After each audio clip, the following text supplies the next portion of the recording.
मैंने जनता का पैसा लिया टैक्स के रूप में, मैं सरकार हूं और मैंने जनता को लौटा दिया, तो कोई एहसान थोड़ा है। बिल्कुल एहसान नहीं किया मांग रहे हैं? बिल्कुल ठीक है। अच्छा, जनता का पैसा है। आपको लगता है कि आजकल ये हर पार्टी के लिए सबसे कंफर्ट जोन हो गया है?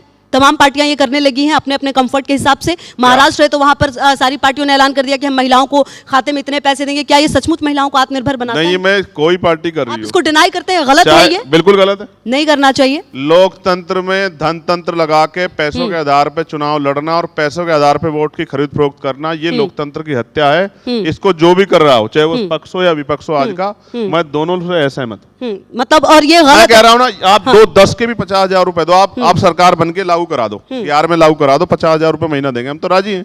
ठीक है, हम कहा ना कर रहे हैं। ठीक है। लेकिन चुनाव से 2 महीने 3 महीने पहले आपको पता है 30,000 करोड़ रुपए खर्च किया है। 700 रुपए 300 रुपए वाली पेंशन 1100 रुपए कर दी, 10-10 हजार रुपए दिए, और भी जो कर सकता था वो किए। तो मैं आप समझा कहाँ इलेक्शन कमीशन? 1100 करोड़ रुपए प्रचार में खर्च हो रहे, कहाँ इलेक्शन कमीशन? दिखता नहीं, आंखें नहीं उसके। तो सवाल तो खड़े होंगे ही। मतलब, लेकिन सवाल तो ये भी हो जाता है कि इलेक्शन कमीशन पर सवाल सिर्फ अपने अपने कंफर्ट के हिसाब से तमाम पार्टियां उठाती हैं, दिक्कत तभी भी हो जाती है। नहीं, हमने सुझाव भी दिए हैं, हमने सुझाव भी दिए हैं। हम इलेक्शन कमीशन दफ्तर जाते हैं, वहां कोई ढूंढा नहीं मिलता है। वो कहते हैं एप्लीकेशन कराओ, हम जवाब दे देंगे। अगर इमरजेंसी हो, किसके पास जाएं?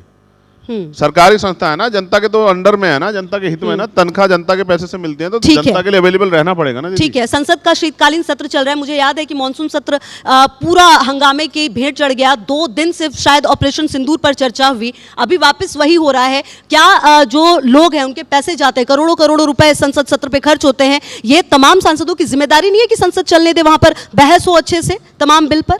दीदी, चल रहा है संसद में, हंगामा हो रहा है सर। हंगामा होता है संसद इसीलिए, हंगामा ही हो रहा है। आप सांसद हो? मैं सर, हम न्यूज देखते हैं, हम न्यूज कार्यवाही जब ठप होती है तो हम बताते हैं। मैं सिटिंग मेंबर बैठा हूं आपके सामने, मैं हाउस से आया हूं, मुझे जाके बोलना है सर कि संसद चल रहा है। आप अपने साथ कलीग से पूछ लो, मैं हाउस छोड़ के आया हूं, हाउस चल रहा है, और अभी जाके मुझे हाउस में बोलना है। कैसी बात कर रही हैं अब आप? सुनिए, सरकार तानाशाही करेगी तो विरोध होगा, ये लोकतांत्रिक अधिकार है, संवैधानिक है, इसको कैसे रोक दो? ठीक है, तो मतलब अच्छा, ये पहली बार हो रहा है? अगर सरकार पिछले सत्र पूरा का पूरा सत्र हंगामे की भेंट, मैं तो सर पूछ रही हूँ कि ये गलत है या सही है? जवाब दूं? अगर यही जो चर्चा 2 दिन अब कराई है, यही चर्चा पिछले सत्र में कराते तो हंगामे की भेंट कहाँ चढ़ता?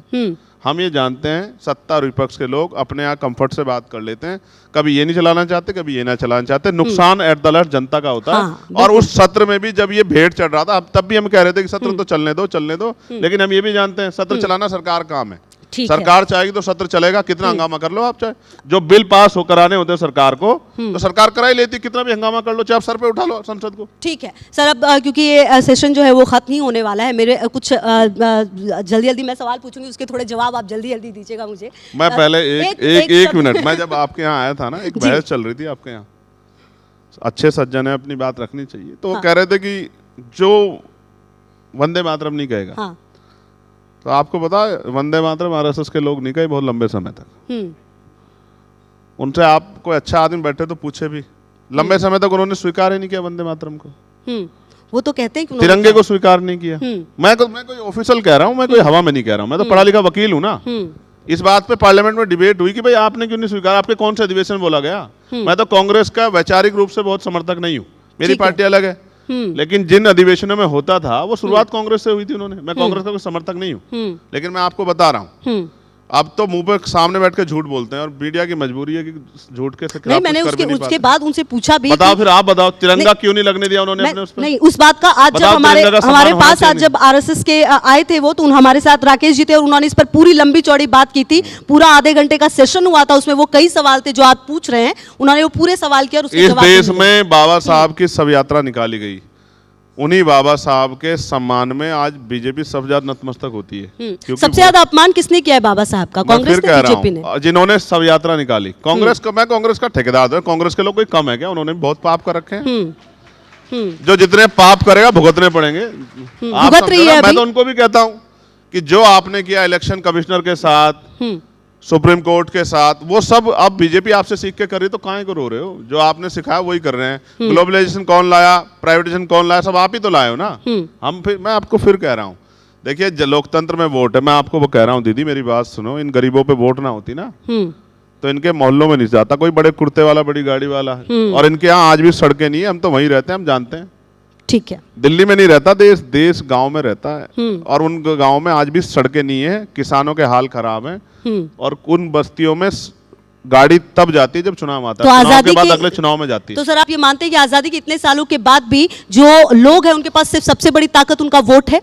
हाँ, वोट है, ठीक है सर, उनका वोट है। और ये वोटिंग राइट जब तक है, SIR करा लो या कुछ, मैं आपके माध्यम से कह रहा हूँ सरकार को, जी कितने ही तंत्र लगा लो, बाबा साहब अम्बेडकर के 4-4 बच्चों को कुर्बानी से मिला वोट है ये। 3% लोग वोट करते थे। मैं 1 मिनट ले लूं आपकी? बिल्कुल सर। ले लो भाई, अरे सर बिल्कुल बिल्कुल आप ले लीजिए। 3% लोग वोट करते थे 1919 तक। फिर चेम्सफोर्ड सुधार समिति बनी, मॉन्टेगन चेम्सफोर्ड। फिर उसके बाद ये हुआ तय, देश को जानना चाहिए कि देश में जो नए वो आए कि भाई वो टैक्स पेयर्स हों, उनके पास जमीन हो, उनके पास खेती हो, उनके पास व्यापार हो, वो पढ़े लिखे हों। जब ये संशोधन हुआ, सुधार हुआ, तो 80 लाख वोटर बने। और 80 लाख वोटर महिलाएं नहीं थी, सारे पुरुष थे। और पुरुष भी स्वर्ण जाति के, और वो भी संपन्न, गरीब स्वर्ण भी नहीं था। कोई महिला थी किसी जाति धर्म की, कोई पुरुष नहीं था, वो भी संपन्न स्वर्ण जाति के लोग वोटर थे। बाबा साहब अम्बेडकर ने बहिष्कार हितकारिणी महासभा से मेमोरेंडम दिया, साइमन कमीशन को रिपोर्ट किया, गोलमेज कॉन्फ्रेंस में अपनी बात रखी, तब जाके इस देश के आखिरी व्यक्ति को वोट का अधिकार मिला। ये डॉक्टर बाबा साहब अम्बेडकर की देन है जो वोट है, बिल्कुल, जिसकी वजह से आज चुनाव और सब चीजें हो रही हैं। ये वोट जब तक रहेगा तब तक गरीबों की इज्जत रहेगी। और इस वोट के आधार पर आजाद समाज पार्टी को हम लोग ताकत बना के, जब 2027 का चुनाव बीत जाएगा, इसी मंच के माध्यम से बताएंगे कि जनता जिसके साथ खड़ी होती है वही तो सर 2027 के लिए तैयारी चल रही है पूरी? दीदी पूरी तैयारी है। और सारी मजबूत सीटों दिखाएंगे। पे उम्मीदवार उतारेंगे आप? ये देखो, डिपेंड करेगा। कुछ फैसले समय के साथ होते हैं, लेकिन तैयारी 403 पे। तैयारी 403 सारी सीटों पर है। जी। ठीक है सर, थैंक यू धन्यवाद, सो मच, धन्यवाद। Thank you so much sir.